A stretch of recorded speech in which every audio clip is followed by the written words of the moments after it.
इशारा इशारा इशारा इशारा ऑनलाइन टिभी इशारा ऑनलाइन टिभी तपाईहरु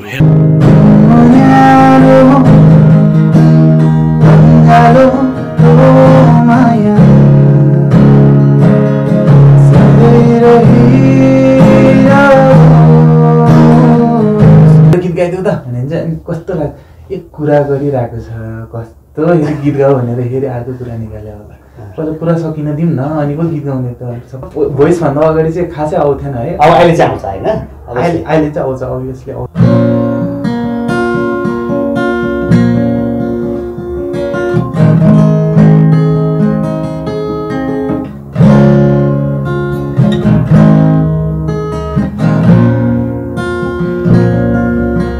नेपालमा अब अघि बढ्न पाइन त्यसको लागि क्षमा प्राप्ति छु र के कस्तो भएको छ यो इन्टरभ्यूमा सबै कुराहरू कमेन्टमा लेखिदिनु होला हस्त धन्यवाद। एकै मुठा सागले गाँजेको जिन्दगी कहाँ राखौँ बन्दकी एकै मुठा सागले गाँजेको जिन्दगी कहाँ राखौँ बन्दकी आँसुको घुटको भेर हाँसेको जिन्दगी कहाँ राखौँ बन्दकी मरिजाउँ भने सास जाँदैन गरी खाउँ भने बास छैन मरिजाउँ भने सास जाँदैन गरी खाउँ भने बास छैन आँसुको घुटको पेर हाँसेको जिन्दगी म गणेश इसारा यहाँहरूको चाहिन्छ सदा सधैँ सहारा जहाँ गणेश इसारा हाँस्नुपर्छ त्यहाँ सहारा भनेर लिएर हिँडेको छु नारा धन्यवाद भन्दै इसारा अनलाइन टिभीमा हामी आज हाम्रो फ्रेममा हुनुहुन्छ भोइस अफ नेपालको नकआउट राउन्डबाट बाहिरिनुभएका हाम्रा अहिलेको लेटेस्ट फेमस यङ सिङ्गर भनौँ न हाम्रो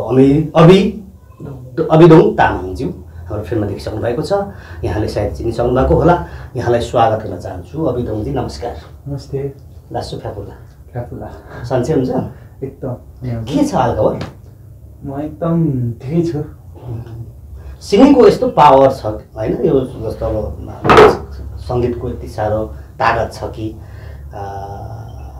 सारा दुनियाँभरि हैन यो फेसलाई चिन्ने यो नामलाई चिन्ने हैन अवसरहरू मिल्छ है हो तपाईँ सानो छँदाखेरि जो इन्डियन आइडल प्रशान्त तामाङको क्रेज देखेर तपाईँ यो म्युजिकल सेक्टरमा चाहिँ नि गाना गाएपछि गीत गाएपछि चाहिँ आफ्नो क्रेज त्यस्तो हुँदो रहेछ भन्ने टाइपको चाहिँ नि मानसिक कन्सेप्ट भन्छ हैन हो राइट आजभन्दा ठिक कति वर्ष अगाडि आज 15 वर्ष अगाडि सानोमा 15-14 मेबी त्यस्तै हैन प्लिज त्यो बेला यो प्रशान्त तामाङले गाएको गीतहरू हेरिन्थ्यो सुरहरू हेरिन्थ्यो हैन हजुर अनि एउटा क्रेज बढ्यो ठिक छ अब हामी तपाईँ अहिले भोइस अफ नेपालको इभेन्टमा नकआउट राउन्डसम्म पुग्न सफल हुनुभयो त्यहाँबाट बाहिरिनु भयो होइन बाहिरिँदाखेरि तपाईँ कस्तो लाग्यो फिल कस्तो भयो अब फिल त एक प्रकारले नरमाइलो नि लाग्ने होइन र बाहिरिएपछि अब भोइसमा हुँदाखेरि अब केही नियमहरू हुन्छ भोइसको पनि आफ्नै होइन त्यो नियमहरूमा बाँधिएको थियो र अब भोइसबाट नै बाहिरिएपछि हल्का फ्रिडम पनि फ्री चाहिँ हुन्छ किन भन्दाखेरि नियमबाट जुन चाहिँ हामीले नियमले बाँधिएको थियो त्यो नियमबाट बाहिर निस्किन पाउँछ एक प्रकारले फ्रिडम भयो भनेर पनि अलिकति खुसी पनि हुन्छ मनमा कता कता तर त्योभन्दा बढी चाहिँ अलिकति नरमाइलो पनि लाग्छ कि किन भन्दाखेरि अब अलिकति माथि पुग्न पाएको भए अझै पनि दर्शकहरूको धेरै माया पाइन्थ्यो भनेर सपना थियो होइन तर के गर्नु अब अलिकति ब्याड लक भनौँ न अब एक स्टेप मुनि नै आउट गइयो यो तपाईँ जुन अडिसन आई मिन फर्स्ट तपाईँको आवाज डिजिटलबाट होइन दिनुभयो होला अडिसन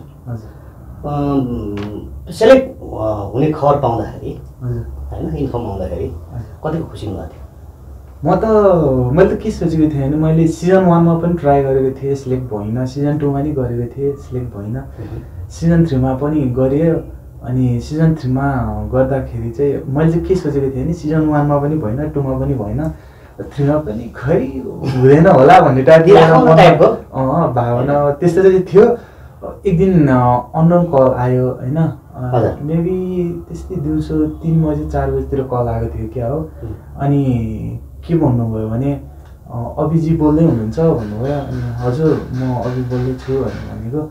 अनि त्यसपछि म भोइस अफ नेपालबाट भन्ने बित्तिकै म त हुन्छ नि त एउटा कस्तो अब मान्छे भनौँ न अब तर्सेर छानाबाट खसेको जस्तो टाइपको त्यस्तो हुन्छ नि त। म त छङ्ग भयो कि श्रिङ्ग भयो कि भोइस अफ नेपाल भन्ने बित्तिकै। फर्स्ट टाइम कसलाई सेयर गर्नुभयो? मैले घरमै मम्मीलाई भनेको थिएँ, बाबालाई पनि भने, मम्मी बाबासँगै हुनुभएको थियो। अनि भनेको थिएँ। उहाँको रिएक्सन के पाउनुभयो? उहाँहरूले त पताउनै भएको थिएन सुरुमा है। हजुर। अनि ए होइन होला भनेर भन्नुभयो। हो कि किन नपताउनु भयो, मलाई बोलाउनु भएको छ अब भनेर भनेको। त्यसले त एकछिनपछि त सबै उहाँ गरिरहेको थियो, नपत्ताको जस्तो गर्नुभएको थियो। अनि पछि फेरि अनि मैले सम्झाएँ बुझाएँ यस्तो यस्तो हो, फोन आएको थियो, अब जानुपर्छ एकदम भनेको। सबैजना यति खुसी हुनुभयो होइन, त्यो खुसीको कुनै सीमा थिएन कि। बाहिरिनु भएको चाहिँ कसलाई सेयर गर्नुभयो दुःखको कुरा चाहिँ? सुखको कुरा त मम्मीले सेयर गर्नुभयो। बाहिरिने कुरा मैले मेन कुरो के भन्दा मेरो नकआउट राउन्ड आज छ भने मैले घरमा भनेको पनि थिएन। किन भन्दाखेरि अब जहाँसम्म अब आफ्नो मनले त अब आफै अगाडि बढिन्छ कि भन्ने टाइपको एउटा भावना सबैलाई आउँछ नि त। त्यस कारण चाहिँ अघि बढिन्छ कि भन्ने एउटा मनमा भावना आएको थियो। अनि त्यस कारण अब आउटै भयो भने इनै भयो भने म चाहिँ जे होस् टिममै आउने बेला कसैलाई पनि भन्दिनँ, एकैचोटि सरप्राइज दिन्छ आउट भयो पनि थाहा हुन्छ भन्ने टाइपको। त्यही एक्सपेक्ट गरेर मैले चाहिँ कसैलाई पनि भनेको थिएन, तर आउट भइयो। अनि कस्तो लाग्यो अनि फेरि अनि मैले ठिक छ भनिदिन्छु अब एउटा मन थाहा छ किन कसलाई सुनाउँ यो पीडा, कसलाई सुनाउँ भएर अनि मैले घरमा भनिदिएँ। अनि भन्दाखेरि सुरुमा त कसैले पनि पत्ताउनु भएन। आज त मैले चाहिँ के भनेको थिएँ भने नकआउट दिन आज मेरो प्र्याक्टिस छ, मलाई राम्रोसँग विस गर्न आयो मम्मी, मलाई भगवान्लाई माग्नु राम्रोसँग प्र्याक्टिस गर यता भनेर माग्नु है भनेको। ल हुन्छ हो राम्रोसँग गर राम्रो हुन्छ ल भनेर भन्नुभएको थियो। अनि त्यो दिन मेरो नकआउट थियो। अनि मैले अनि बेलुकै भनिदिएँ मम्मी म त आउट भयो यता त भनेको। मम्मी रुनु त भएको थियो है, रुनु भयो भन्दा नि आँसु झार्नु भएको थियो। मतलब ठिकै छ अब जे हुनु थियो राम्रो। मम्मीले रुँदाखेरि कस्तो फिल भएको झन् कस्तो नरमाइलो लाग्यो हजुर। अनि पछि बाबाले अनि सम्झाउनु भयो अब खेल हो, अब हारजित हुन्छ, त्यस्तो दुःख मन गर्नु हुँदैन, अब के गर्नु त नि अब लकले यहीँसम्म साथ दियो, ठिकै छ यहाँसम्म पुग्नु पनि ठुलो कुरा हो। अब मान्छेहरू कतिले एक्सपेक्ट गरिरहेको हुन्छ, ब्लाइन्ड डिजिटल अडिसन गरेर ब्लाइन्डको स्टेजसम्म आउटै भयो भने स्टेज मात्र चढ्न पाए पनि हुन्थ्यो भन्ने पनि सपना बोक्ने मान्छेहरू टन्नै हुन्छ भनेर। अनि त्यो नकरसम्म पुग्नु धेरै ठुलो कुरा हो भनेर सम्झाउनु भएको थियो। अब तपाईँ गायकसँग छु त्यो हुँदाखेरि चाहिँ तपाईँको चाहिँ नि सिङ्गरसँग बस्दाखेरि तपाईँको बोलेको भन्दा धेरै हजुर गीत सुन्न चाहनुहुन्छ हाम्रो चाहिँ अडियन्सहरू। तपाईँले फर्स्ट टाइम तपाईँको आवाज सेलेक्ट भएको होइन भोइस अफमा को लागि एप्लाई गर्नु आवाज कुन गीत जुन गाउनु भएको थियो तपाईँ सुनाउन सक्नुहुन्छ प्लिज विथ गिटार? यो चाहिँ जति पनि मलाई हेरिराख्नु भयो दर्शकको लागि, यो चाहिँ मैले डिजिटल अडिसनमा दिएको थिएँ, जुन चाहिँ यो गीतले गर्दा म सिलेक्ट भएको थिएँ, द अग्लिज ब्यान्डको तिम्रो न्यानो। प्लिज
भोइस अफ नेपाल नै मैले हेरिरहेको छु लाग्यो सायद मलाई लाग्छ यो सो हेरिरहनु भएको अहिले यो टेलिभिजन हेरिरहनु भएकोलाई त्यही लाग्यो होला उहाँको फ्यानहरू जति हुनुहुन्छ होइन भोइस अफ नेपालमै फेरि फर्केर गएर स्टेजमा गाइरहनु भएको देख्नु भयो होला फेरि होइन त्यो हुँदाखेरि अब हामी फेरि अब यो म्युजिकल कुराहरू चाहिँ इन्टरटेन कुराहरू चाहिँ जति गर्न सकिँदैन कि होइन तपाईँ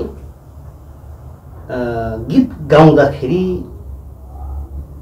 मुड चाहिन्छ कि चाहिँदैन मुड चाहिँ चाहिन्छ है एकदम अब कस्तो हुन्छ भने सिचुएसन बेला बेला कस्तो हुन्छ भने अब कहिलेका फ्यामिली ग्यादरिङहरू पनि बसिन्छ होइन अनि बस्दाखेरि अब जस्तै अब बाबाहरू अङ्कलहरू सबैजना भेट भएपछि अब हल्का फुल्का अब पार्टी भनेपछि अब ड्रिङ्क्सहरू गर्नुहुन्छ होइन हल्का फुल्का त्यो अब हाम्रोमा मात्र होइन अरू कहिले गर्छ होइन त्यो भन्ने कुरा त्यो एकदम नर्मल कुरा नै मानिन्छ होइन हाम्रो नेपालमा त्यति बेलामा होइन अब मान्छेहरूलाई चाहिँ के हुन्छ भने ड्रिङ्क गरेको मुडमा चाहिँ अलिकति गीत सुन्न पायो भने अलि हुन्छ नि त नेक्स्ट लेभलको भाइब्स पाइन्छ कि भन्ने एउटा आनन्द फिल लिन खोज्छ नि त त्यति बेलामा कहिलेकाहीँ अब हाम्रो पनि अब ल बाबु गीत गाउन त यस्तो त भन्नुहुन्छ होइन अब त्यति बेला चाहिँ के हुन्छ भने बेलुका अब कहिलेकाहीँ मुड चलेको हुँदैन नि त त्यति बेलामा चाहिँ अब मैले पनि भन्छु कि अहिले कहाँ यस्तो बेला फेरि झ्याउ हुन्छ अहिले मुडै चलिरहेको छैन अहिले यसो मुड आउनु पऱ्यो नि भन्नु भन्दाखेरि हामी बाबाहरूले सबैजना हाँस्नुहुन्छ कि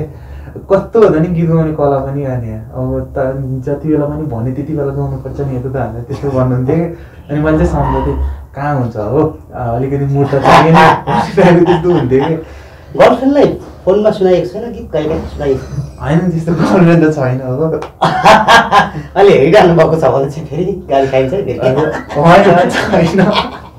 छैन भन्ने मोडालाई भन्यो भने फेरि हाँस भनेर फेरि होइन अनि कुन बेला चाहिँ अब जस्तो अब कसैले रिक्वेस्ट गर्यो सङ गाउनको लागि सुनाउनको लागि कुन सिचुएसनमा चाहिँ आफूलाई इरिटेट लाग्छ कि त्यो रिक्वेस्ट गरिरहेको कन्डिसन गीत सुनाउ न यार अभि भन्दाखेरि अभि गीत सुनाउ न भन्छ नि कुनै कुनै कन्डिसनमा इन्भाइरोमेन्ट हुन्छ नि कस्तो खालको इन्भाइरोमेन्टमा चाहिँ आफूलाई के भनिहाल्ला भनेर गीत हुन्छ नि होइन अब जस्तै अब कहिलेकाहीँ अब साथीभाइहरू ग्यादर हुने बेलामा अथवा अब साथीभाइहरू ग्यादर हुने बेलामा अब जस्तै लाइफको कुरा गरिरहेको छ भने लाइफको बारेमा यताउति कुरा गरिरहेको छ भने अब त्यति बेलामा अब कुरा अर्कै गरिरहेको छ अनि झ्याप्पै ल एउटा गीत गाइदेऊ त भने चाहिँ अनि कस्तो लाग्छ एक कुरा गरिरहेको छ कस्तो गीत गाऊ भनेर फेरि अर्को कुरा निकाल्यो होला पहिला कुरा सकिन दिउँ न अनि पो गीत गाउने त सबैजना टक्क फ्री भएपछि आनन्दसँग सुन्ने भनेर त्यस्तो हुन्छ अनि अर्को चाहिँ अनि तपाईँको अब जस्तै अब कलाकार भयो भन्दामा अब दिनैभरि रातैभरि पनि त गाएर बसिँदैन नि त अनि कहिलेकाहीँ अब बोर लागेर मोबाइलहरू चलाएर बसिरहेको हुन्छ है अनि त्यति बेला अब कतिजनाले म्यासेज फोनहरू गरिरहेको हुन्छ अनि त्यति बेलामा अब यस्तो दिउँसो अब प्रायः जस्तो दिउँसो बोर लागिरहेको हुन्छ नि त मोबाइलहरू अब युट्युब हेरिराख्ने बेलामा अनि कसैले अब एउटा गीत रिक्वेस्ट गर्नु भने कस्तो बेलामा गर्नु पऱ्यो भनेर अब गर्न चाहिँ रिप्लाई चाहिँ दिन्छ होइन अब कहिलेकाहीँ अब त्यो भएर चाहिँ मैले चाहिँ रेकर्डिङहरू प्रायः जस्तो राखिरहेको हुन्छ क्या आफूले गीत गाएको रेकर्डिङहरू मैले चाहिँ कसलाई पनि निराशा चाहिँ बनाउँदिनँ किन भन्दाखेरि अब यही सपोर्ट पछि मैले गुमाउनु हुँदैन किन भन्दाखेरि दर्शक हुने हाम्रो लागि अब भगवान हो है अब पब्लिकले जति रुचाउनुहुन्छ हामी त्यति माथि पुग्ने हो अब जति रुचाउनु हुन्न त्यति डाउन हुने हो होइन त्यो भएर चाहिँ मैले चाहिँ निराशा सकेसम्म कसैलाई पनि गर्दिनँ कसैले रिक्वेस्ट गर्नुहुन्छ भनेर नै म चाहिँ अगाडि नै बाटो गएर गीतहरू चाहिँ 9-10वटा अलरेडी मेरो अहिले पनि फोनमा चेक गरेँ भने रेकर्डिङहरू चाहिँ छ अनि मैले भन्नुभयो भने ए हुन्छ हस् भनेर एकछिन रेकर्ड गरेको जस्तो गरेर 5-10 मिनट ढिलो गरेर अनि पठाइदिनु भोइसमा आउनुभन्दा अगाडि दिनमा कति घन्टी बज्थ्यो मोबाइल घन्टी लेडिज फ्रेन्ड भनौँ न गर्लफ्रेन्ड भन्दा नस्वीकार्ने लाग्छ लेडिज फ्रेन्ड लेडिज जेन्ट्स जो भए पनि कति घन्टी जति आउँथ्यो भोइसमा आउनुभन्दाखेरि अगाडि खासै होइन त्यस्तो अहिले कति रिङ आउँछ दिनमा 50 रिङ होइन भोइसभन्दा अगाडि चाहिँ खासै आउँथेन है अब अहिले चाहिँ आउँछ होइन अहिले चाहिँ आउँछ अभियसली आउँछ त्यो है अनि त्यसरी अहिलेसम्म एक्सेप्ट गर्ने सिरियस त्यस्तो भाष छैन होइन अहिले चाहिँ सोचेको छ त्यस्तोहरू सोचेको छ भेट भइसक्यो उनीसँग होइन त्यस्तो भेटहरू भएको छैन हुनेवाला छ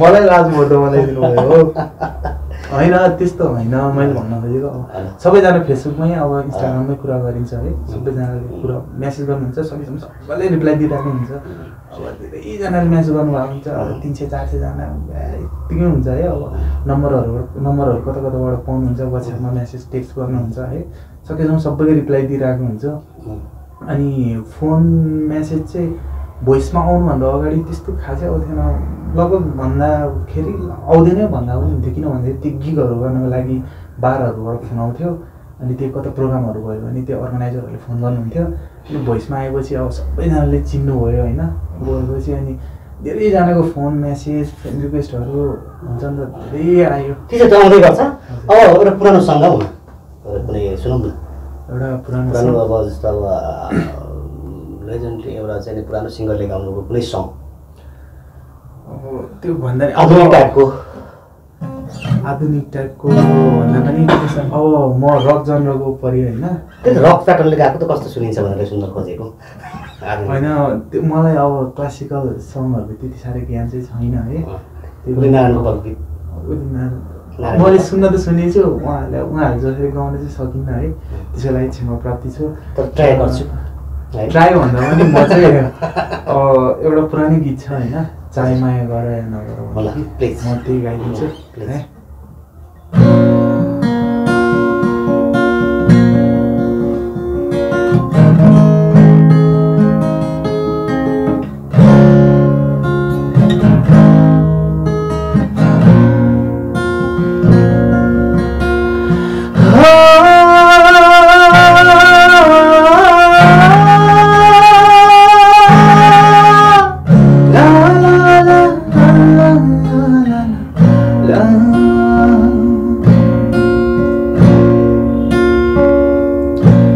चाहे माया गरा या माया नगरा म त पर्खिरहन्छु है तिमीलाई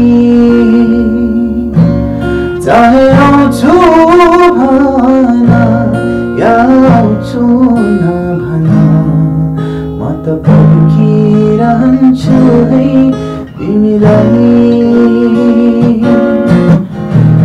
बोलाउँदामा पैसा लगेर नि काटेर दिनौला चाहे आउँछु भन या आउँछु नभन बोलाइरहन्छु है तिमीलाई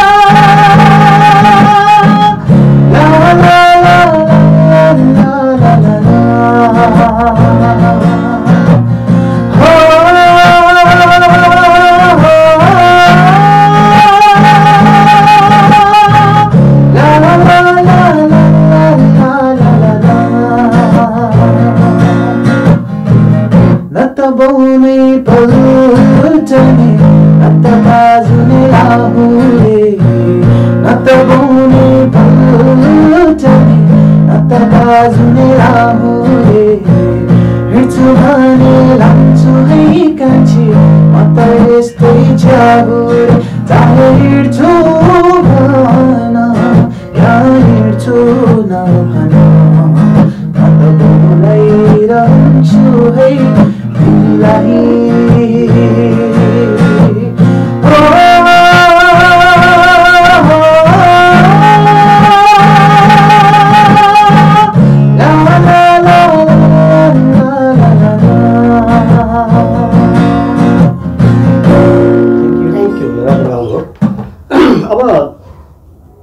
मिठो गाउने मान्छे हैन कालो कालो दिलवाले कालो कालो दिल वाले मान्छे हैन काले काले दिल वाले अच्छे दिल वाले हैं अंदर से क्या है बाहर से क्या है वो तो मालूम ना है हिंदी में बोल्नु अब हाम्रो सिक्किमको हाम्रो चाहिँ नवीनजी हुनुहुन्छ भनेर उहाँको छेउमा हिन्दी बोल्नु भनेर हामीलाई राम्रो हुँदैन होला हैन अलिअलि मात्रै बोलौँ एकजना तामाङ एकजना राईले अब बोलेको हिन्दी कस्तो हुन्छ होला अब मैं प्यार करता हूँ सगरमाथा चढ्ता ल होइन त्यसले गर्दाखेरि गीत राम्रो सुन्यो जस्तो अब भोइस अफ को स्टेज र बाहिर स्टेजमा पर्फर्मेन्स गरेको छ नाच्नु गरेको छु त्यो बाहेक कन्सर्टहरूमा गरेको छु डिफ्रेन्ट के पाउनुहुन्छ भोइसको स्टेज र बाहिरको हुन्छ? डिफ्रेन्स चाहिँ के हुन्छ भन्दाखेरि धेरै नै हुन्छ। किन भन्दाखेरि अब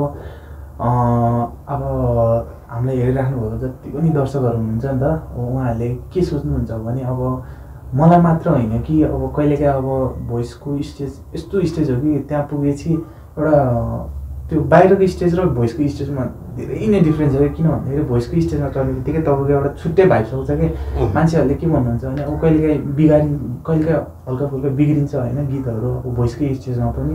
तर दर्शकहरूले कति भन्नुहुन्छ यसले भन्दा मैले राम्रो गाउँथेँ होला यति त भन्दा त्यस्तो सोच्नुहुन्छ नि त। तर के हुन्छ भने अब त्यहाँ चढ्नुभन्दा अगाडि एउटा कन्फिडेन्स चाहिँ हुन्छ होइन, तर त्यहाँ चढेपछि चाहिँ एउटा आफसे आफ एउटा डर भन्ने कुरा हुन्छ नि त। जस्तै अब पब्लिक स्टेजमा अब जस्तै गाउँतिर दसैँ तिहारको प्रोग्रामहरू नत्र छुट्टै अर्गनाइज प्रोग्रामहरू हुँदाखेरि चाहिँ त्यहाँ चाहिँ एकदम फ्री फिल हुन्छ कि। किन भन्दाखेरि त्यहाँ केही कुराको डर हुँदैन है। अब त्यहाँ सुरताल हल्का फुल्का बिग्रियो पनि त्यहाँ त कसैले केही भन्दैन नि त। अब हामी भोइसमा गएपछि त अब हाम्रो त सानो सानो खिड्का पनि याद गर्नुहुन्छ कोचेसहरूले होइन। त्यो भएर त्यो सानो सानो कुरा पनि हामीले नोटिस गर्नुपर्ने भएर त्यहाँ गए चाहिँ एक लेभलको छुट्टै लेभलको एउटा प्रेसर आउँछ कि दिमागमा होइन। अनि र त्यही प्रेसरलाई कोहीले सिरियसली लिन्छ, कोहीले खेलासी तरिकाले लिन्छ होइन। अब कोहीले सिम्पल तरिकाले पनि लिनुहुन्छ है। अब सिम्पल तरिकाले लिनेहरूले चाहिँ अब गीत बिगार्नु हुँदैन है। अब ओभर कन्फिडेन्ट भयो भने चाहिँ अब एउटा कुरा अब एउटा उखान छ नि त, ओभर कन्फिडेन्ट राम्रो पनि होइन भनेर होइन। तर कन्फिडेन्स चाहिँ हुनुपर्छ, तर ओभर कन्फिडेन्ट चाहिँ हुनु हुँदैन। यो फियर हुन्छ हुँदैन जस्तो लाग्छ भोइसमा आफू रहँदाखेरि कस्तो लाग्यो आफूलाई? फियर हुन्छ? फियर त फियरै छ, त्यस्तो मलाई भोइससँग कुनै गुनासो पनि छैन। तपाईँ बाहिरिँदाखेरि कुन गीत गाउनु भएको थियो? मैले बसन 1130 ब्यान्डको कोहुमा भन्ने। प्लिज अब हामी अन्तमा छौँ, सर्टकटमा छौँ। अब आफू बाहिरिँदाखेरिको के फिल गरेर गाउनुभएको त्यो भन्नुहोस्। यो फिल गरेर मैले आएँ अब मैले चाहिँ गएँ है म भनेर टाइप हुन्छ नि होइन जाँदैछु म यहाँबाट भनेर टाइप हुन्छ नि होइन। मैले त्यस्तो चाहिँ सोचेको थिइनँ। मैले चाहिँ के सोचेको थिएँ भने मैले चाहिँ यो कस्तो तरिकाले दिनुपर्छ भने अब जति पनि मैले अब यो जति गाउन सक्छु यसमै गाउनुपर्छ अनि बल्ल म माथि पुग्नुपर्छ है भन्ने हिसाबले गाएको थिएँ। र स्पेसली चाहिँ मैले सारा कोचेसहरूलाई एकदम खुसी पार्नलाई किन भन्दाखेरि मैले ब्लाइन्ड अडिसनमा 2टा मात्र चेयर टर्न गराएको थिएँ र ब्याटरमा मेरो त्यति राम्रो पर्फर्मेन्स पनि दिन सकिनँ। किन भन्दाखेरि आधुनिक गीत परेको थियो, म रक जनरको होइन। त्यो भएर मलाई धेरै गाह्रो परेको थियो त्यो गीत गाउनलाई। र होइन ब्याटल अनि त्यति बेला अब कोचेसहरूलाई मैले धेरै खुसी पनि पार्न सकिनँ है। र त्यो बाहिरिने बेलामा चाहिँ के कोचेसहरूको चोइसमा गाउनु पर्ने हुन्छ कि आफ्नो चोइसमा गाउनु पर्ने हुन्छ? त्यो स्टेजमा चाहिँ अब कोचेसहरूले यस्तो हुन्छ, अब ब्लाइन्ड कटेपछि ब्याटलमा पनि अब हाम्रो त्यति साह्रो कुराकानी त हुँदैन नि त। अब ब्याटलमा भेटेपछि अनि बल्ल राम्रोसँग घुलमिल हुन्छ सबै गर्दा अनि बल्ल बुझिन्छ यो मान्छे यो जनरको गीत रहेछ, यो जनरको गाउनु हुँदो रहेछ, यता हामी सबै बुझिन्छ नि त। अनि बल्ल अब त्यहाँ कसैले रिक्वेस्ट गरेको हुँदैन कि सबै कोचेसहरूले नै ल यो उहाँले चाहिँ यो गीत यो जनरको गीत गाउनुहुन्छ है भनेर त्यही हिसाबले सबैलाई दिनुभएको हुन्छ।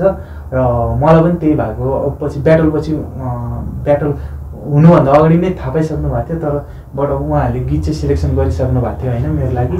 अनि के गर्नु अब त्यसलाई अब चेन्ज गर्नु मिल्दैन होइन, गाह्रो पर्छ। अनि त्यस कारण अनि ब्याटल पछि चाहिँ अनि उहाँहरूले बुझ्नु भनौँ न अब पछि चाहिँ बुझ्नुभयो रक जनरको रहेछ भनेर ल है नगरमा चाहिँ भनेर उहाँहरूले आफूले रक जनरको पार्टिनु भयो। त्यहाँ कुनै मैले यो गीत रक जनरको दिन है त्यो भनेको चाहिँ थिएन। जस्ट उहाँहरूले चाहिँ रक जनरको गाउँछ, यसपालि चाहिँ रक जनरको दिनुपर्छ है भने उहाँहरूले त्यही चोइस लिनु। जाँदाको गीत एउटा सुनौँ न, हामी अन्त्यमा पनि छौँ नि। इसारा अनलाइन टिभीबाट जाँदा जाँदै भोइस अफको स्टेजबाट पनि जाँदा गाउने गीत होइन?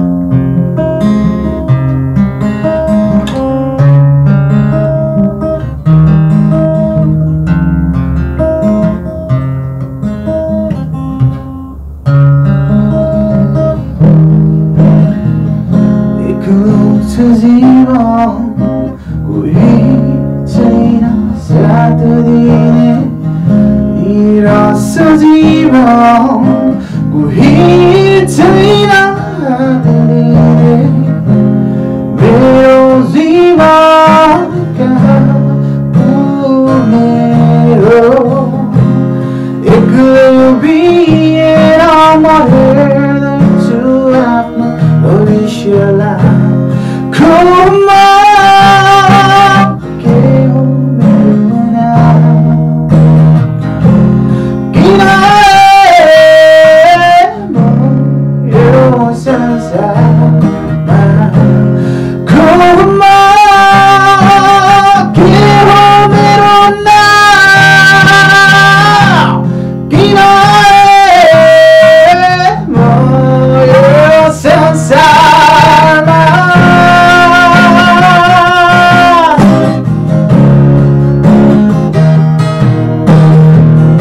एक्लो छु जीवन कोही छैन साथ दिने निराश छु जीवन कोही छैन हात दिने मेरो जीवन कहाँ पुग्ने हो एक्लै उभिएर म हेर्दछु आफ्नो भविष्यलाई खुमा के हो मेरो नाम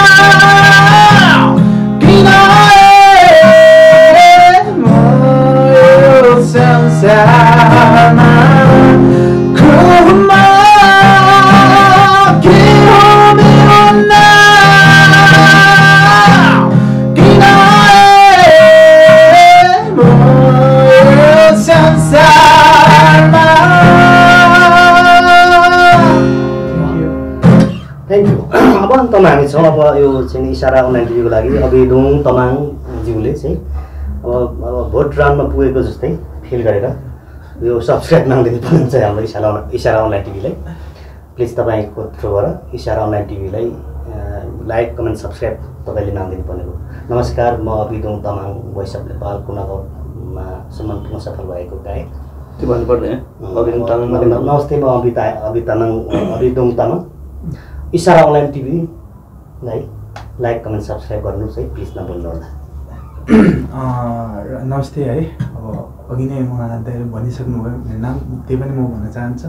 म चाहिँ अभिदोङ तमाङ, चितवन भरतपुर 20 महानगरपालिका होइन र आफन्त चौकबाट।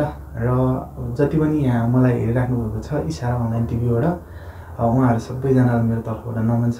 र म चाहिँ के भन्न चाहन्छु भने आजसम्म जति पनि हजुरहरूले साथ सपोर्ट दिनुभयो, आउँदो आगामी दिनमा पनि हजुरहरूले यसरी नै साथ सपोर्ट दिनुहोला।